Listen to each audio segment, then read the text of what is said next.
Welcome back to Real Estate Mindset. Today's video is gonna be absolutely bonkers. So, what's gonna happen in the housing market in 2023? Well, today I will try to help answer those questions. I'm gonna give you guys my forecast as far as residential mortgage rates and where we're gonna be with inventory in 2023. I'm gonna give you guys my forecast for home prices, when I think the recession will be officially confirmed, and when I think the Federal Reserve will pivot on their quantitative tightening. Now, obviously, it's impossible to know these things. No one has the crystal ball, but based on my experience, based on the pain and the hard lessons that I've learned, I'm going to do the best I can to outline these topics and forecast with the reason why I'm forecasting the way that I am. Now, remember one very important thing. None of what I'm saying really matters unless you are doing something right now to become a better prepared and better qualified buyer. So, double down on your preparation while things are still relatively easy. But remember, you guys, I'm not your financial advisor, even if we both want that, even though my bio is as a realtor, loan officer, and instructor, and someone that had a foreclosure, bankruptcy, and repo in 2008, and I crawled my way out of the gutter, have great credit, I own real estate, even though I'm renting, so calm down all the haters. And regarding my video the other day, sorry that I didn't include inflation and wages in my last video, you guys. The thing is when I do a video, I try not to ramble. I don't know if you can tell that or not, but I try not to ramble, and I have to be careful on how many points I try to make. So I left out inflation and wages because the point is still the same as is the conclusion. But regardless, you guys, I'm going to try to do better. And for the effort in trying to do better, please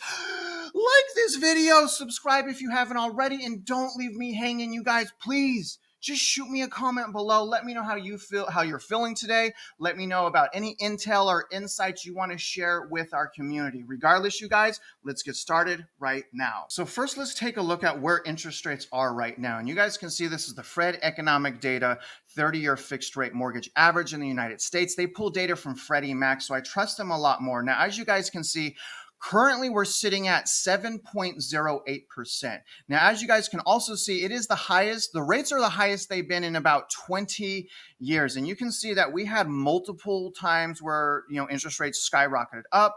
Once right here, as you can see, and then once again here recently. So the question is really what's going to happen with interest rates moving into 2023? Now, here's what I believe. I believe that interest rates in 2023 will touch 8%. I don't think that we're going to be getting into the 9% in 2023. Now, again, you guys, listen, this is me forecasting. I'm not telling you what I believe should happen. I don't believe what's going to happen is what should happen. Do y'all understand what I'm saying here? But nevertheless, I believe in 2023 that the residential mortgage rates will touch 8%. But I also believe as a result of the Fed pivoting, and I'll get into that in a minute, that interest rates will settle back down by year's end to being in the 6%. Now, again, remember what I'm saying. I don't believe interest rates should ever go back under 5%. I think as long as we keep interest rates 5% and above, I think we're going to be relatively in okay situation as far as a balanced housing market. But again, you guys, 8% in 2023. But I believe before the year is out in 2023, we're going to be sitting in the 6% once again. All right, let's talk about inventory. So what we really need to look at, guys, is months of supply, not the actual units of active listings.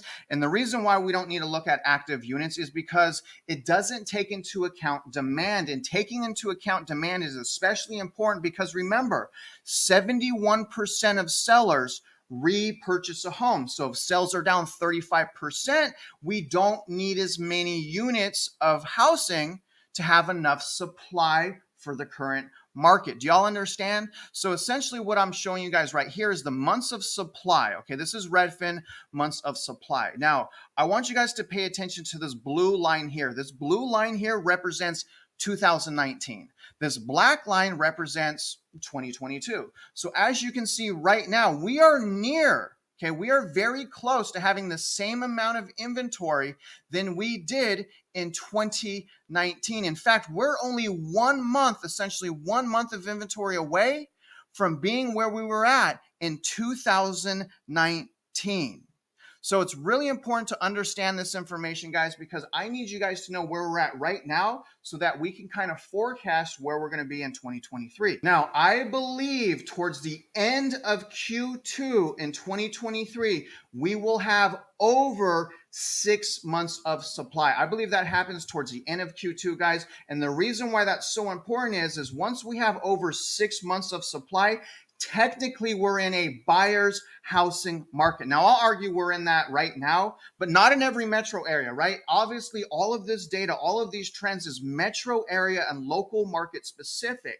What we're talking about right now, guys, is the national average, right? Now, after you get the national average information, do your own research on your local housing market with the links that I provided. I provide you guys with so many links: Redfin, Zillow, CoreLogic, Black Knight.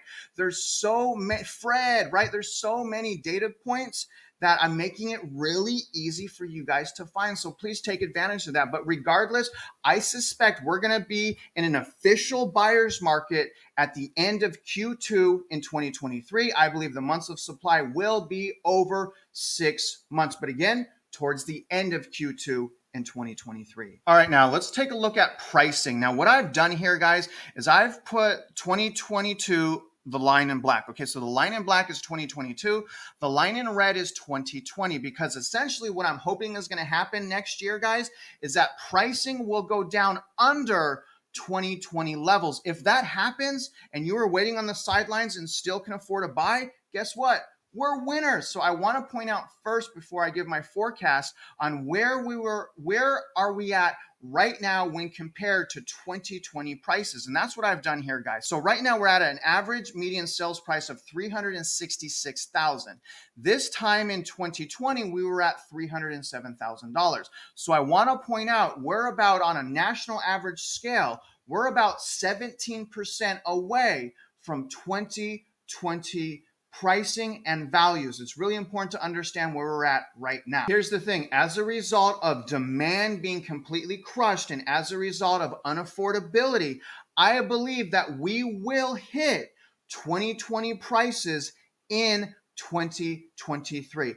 I believe, like I've been saying from the beginning, on a national average scale, we're going to have a 15 to 20% pricing crash or correction, whatever I need to say so you're not triggered. But I believe pricing values are going to go down 15 to 20%. Additionally, in 2023, we need 17% roughly to get back to 2020 levels. And I believe we're going to hit that. Now, having said that, guys, I believe that depending on the metro area, that some metro areas will actually lose up to 40 to 50% in pricing, especially in the new construction field. I believe the new construction field is going to take the biggest price cuts. In fact, I know it, but time will tell. So overall, you guys, and please don't roast me for this, and I'll explain this a little bit more. I believe it's very possible that we're going to bottom out with home prices in 2023.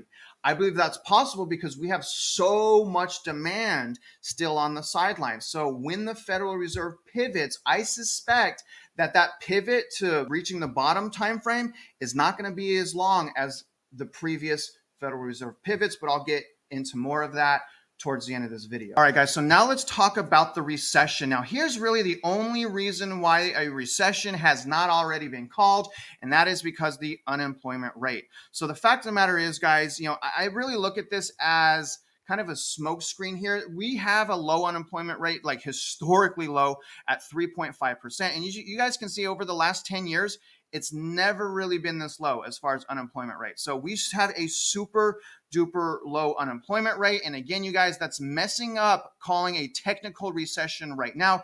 Plus, here's the other thing, not to mention, we had positive GDP in Q3 of 2022. So we just reset the recession clock, unfortunately. Now we got to wait another 6 months before we even qualify for a technical recession. That's messed up. So here's what I think as far as the recession. Now, again, we should have low unemployment because of all the PPP loans and EIDL loans that happened through COVID. So that's why I'm saying, you guys, this is a smokescreen. Now, here's the thing. I hope I hope that Q4 of 2022 is going to show negative GDP so that we can get the recession on its way and start healing. I fear that we're going to have positive GDP in Q4 of 2022. And as a result of that, we're not going to be able to call a recession until after Q2 of 2023. I believe that, again, I think that we should have called a recession already so we can start healing. But I believe the recession is going to be called, unfortunately, after Q2 of 2023, because I think we're going to get our negative GDP in Q1 and in Q2 of 2023, followed by a higher unemployment rate, probably near the 5%. So that's what I'm expecting as far as a recession in 2023 and unemployment. All right, let's talk about the Fed pivot real quick. Now, again, you guys, the reason why I think that housing values can potentially bottom in 2023, and I'm not 100% confident about that, by the way. There's just so many things I don't know that I don't confidently feel strongly about 2024 and what's going to happen. But I do want to point out this.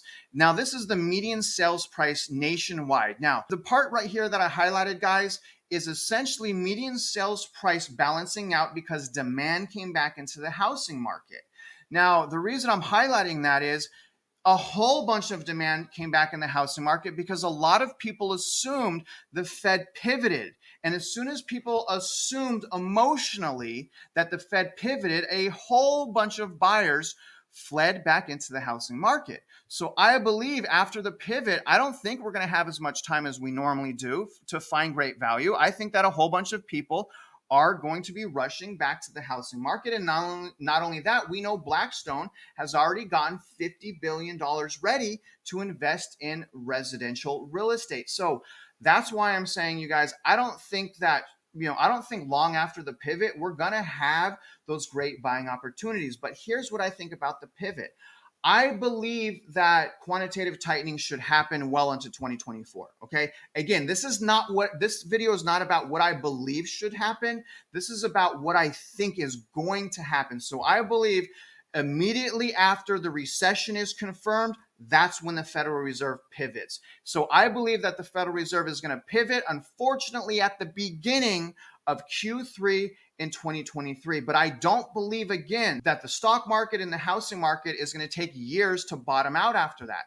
I believe it's going to take until 2024, maybe Q2 of 2024, before the housing market starts to balance once again. But again, you guys, that really depends on who's elected. But I believe the Fed pivots Q3 of 2023, and I do not believe buying opportunity is going to be around for 2 to 3 years like it was last time. All right, guys, so that's going to conclude today's video on my forecasting. Now, do me a favor, understand that I'm just one person doing the best that I can to understand what's going to happen next for myself and my family. Now, having said that, please share with me your own opinions and your own thoughts about what you believe is going to happen in 2023 and whether or not you agree with me or disagree. Now, remember, you guys, I am basically clueless as to what's going to happen in 2024. And the reason that is, it's really going to depend on what party gets elected. Unfortunately, politics are running rampant in our housing market. And as such, I believe that anything is possible. I believe equity can either go up slowly for a number of years or even go down slowly for a number of years. Both are possibilities. Now, other than that, you guys, I really hope you guys got some value, perspective, and insight from today's video. And if you're out there investing in real estate, I do wish you luck and I hope you win.